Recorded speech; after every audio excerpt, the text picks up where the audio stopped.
Regardez-moi ce gros loulou qui est tout content. Il vient de me ramener. Bon, elle était vivante, mais il l'a tuée.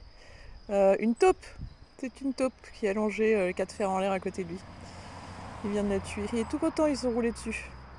Il a dû lui en falloir de la patience pour choper ça, petit loulou. T'es content? T'es content?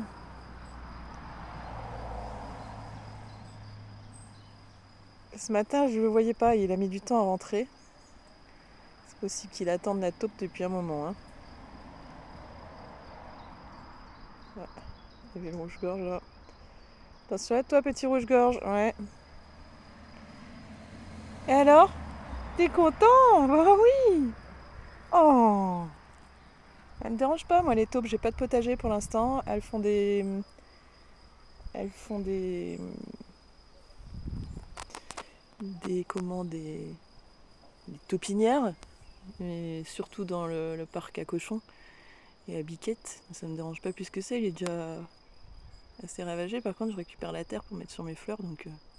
Mais bon, c'est pas comme si j'avais le choix.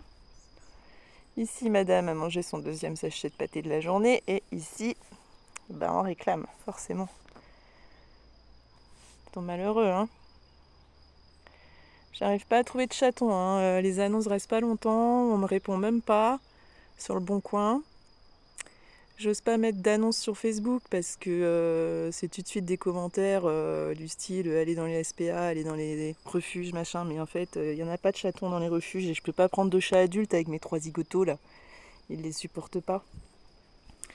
Et je suis inscrite, hein, j'ai rempli une fiche de demande SPA, mais il n'y a pas de chaton pour l'instant. Et les autres refuges non plus. J'ai regardé plusieurs refuges, leur site internet, pas de chaton en ce moment à l'adoption. Bon.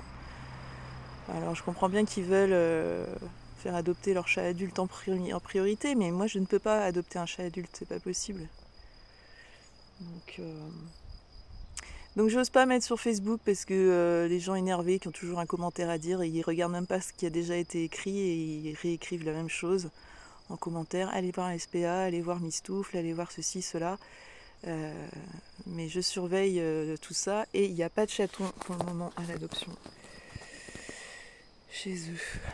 Donc le bon coin, les annonces restent moins de 24 heures en ligne. Des fois on me répond, des fois on me répond pas. Quand on me répond, c'est sans me dire si c'est un mâle, une femelle. Moi je veux une femelle parce que j'ai pas envie d'un mâle qui marque son territoire partout. J'ai déjà Sushi. Donc voilà. Complicado de trouver une petite chatoune. Donc tout ce petit monde est sorti déjà une première fois ce matin. Petit Bouc a réussi à perdre sa corde. Il faut que j'aille voir là-dedans parce que je pense que c'est là. J'ai cherché de tout l'autre côté du champ et j'ai pas trouvé. Donc là il est sans corde. Bon. En général il rentre assez facilement quand même. Des fois il fait un peu la bourrique mais dans l'ensemble ça va. Il y a les petites. Là-bas il y a 2 petites qui dorment. On les voit, vous les voyez pas d'ici. J'ai essayé de... Ouais, j'ai fait une grande séance de... On va essayer de les apprivoiser mais c'est pas gagné. Hein. Elles sont très très farouches. Par rapport à Lana et Agatha qui sont hyper sociables, qui me grimpent dessus, qui sont en demande de câlin. Il y a une grande différence. Les canetons, ils grandissent à vue d'œil. Là, ils étaient tous les 4 coincés dans le coquillage en plastique que j'ai acheté pour faire une mare à la base aux cochons et qui finalement sert d'abreuvoir et de piscine à canetons évidemment. Sauf que le niveau avait diminué, ils ne pouvaient pas sortir. Donc je ne sais pas, comme j'ai travaillé la nuit dernière, je viens de finir une série de 4 nuits. Et j'ai dormi un peu cet après-midi, mais je ne sais pas depuis combien de temps ils étaient là. Bon, la mère était pas loin, hein, mais et le papa aussi. Là, ils sont posés, là, ils ont lutté un peu, je pense qu'ils doivent être fatigués d'avoir lutté pour sortir de là. Bon, ils n'avaient pas l'air paniqués ni rien, hein, mais il a fallu que je les aide à sortir quand même. Donc voilà pour les nouvelles. Les kaitos, il y en a 5 qui grandissent à vue d'œil, presque. Je vais bientôt arrêter la lampe chauffante, surtout qu'ils annoncent du beau temps là pour les prochains jours. Les nuits sont fraîches quand même, hein. On a 9 degrés le matin, 10 degrés, c'est pas... commencent à avoir leur plume définitive, donc ça devrait le faire. Puis il fait bon dans la pièce dans la petite pièce là-bas, il fait pas froid, donc voilà. Valentin et Victorine qui ont eu leur gamelle. Et tout ce petit monde qui mange de l'herbe. Je leur ai coupé pas mal de feuilles ce matin, de branches, pour mettre dans l'enclos pour la journée. Ils sont sortis et quand je les ai rentrés, je leur ai rajouté des feuilles, des branches de chêne et compagnie. Ils adorent ça. Même les cochons jouent avec les branches, donc c'est parfait. Ça les occupe un peu la journée avant la sortie du soir. Je suis obligée de faire comme ça tant qu'il y a les petites, quoi. D'habitude, je les laisse à la tâche toute la journée, les biquettes, mais je les sors le matin et je les rentre quand je me réveille en général. Un petit Mimi? T'es malheureux, ce petit Mimi aussi, hein? Oh là là! Oh là là! Bon, et ça va être à moi de ramasser la taupe, là.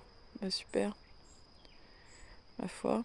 L'autre jour, j'ai trouvé un orvet dans l'allée, là où les chats font la sieste. Je pense que petit loulou...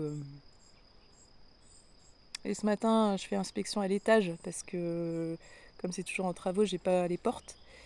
Et ils ramènent facilement la nuit. Je laisse toujours une fenêtre ouverte la nuit pour les chats.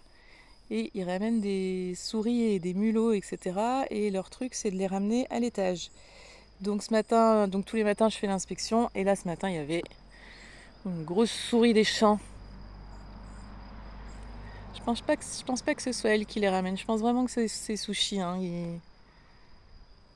Rouge-gorge, c'est lui. La taupe, c'est lui, la preuve. Quand il y a eu les rats tués dans la dépendance, lui, il savait exactement où ils étaient. Donc je pense que c'est lui qui me les a montrés. En fait, moi, je les avais pas vus.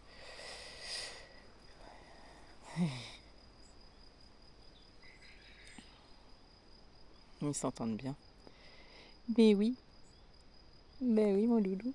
Ben oui. Il était câlin. Petit gros chat. Et oh, la grosse barrique, là. Toi aussi, tu manges beaucoup de pâté de Chester, hein. T'as vu ton gros bide? Ça va pas du tout, ça. Hein. Va falloir courir un peu plus. Je sais pas ce qu'elle fait de ses journées, elle. Autant les deux autres, je sais qu'ils sont facilement en train de dormir dans le bas de la haie, là. Ils adorent ça, Chester et Sushi. Mais alors elle, je la vois jamais. Elle était plutôt derrière la dépendance jusqu'à présent, et maintenant qu'on a tout zigouillé, je ne sais pas, tout zigouillé la haie et toutes ces cachettes par là-bas, je ne sais pas trop où elle passe ses journées. Cette Chippy. Elle est jamais bien loin en tout cas. Ce matin, il y avait qu'elle. Je sais pas où étaient les deux autres. Chester est arrivée une bonne demi-heure après, toute trempée. Je pense qu'elle devait être dans le champ et que c'était mouillé avec la rosée. Et Sushi est arrivé bien après, mais il est reparti aussitôt. Alors peut-être qu'ils guettaient déjà la taupe. Ils sont d'une patience pour surveiller leur proie. Donc voilà pour les nouvelles. Allez, à bientôt tout le monde!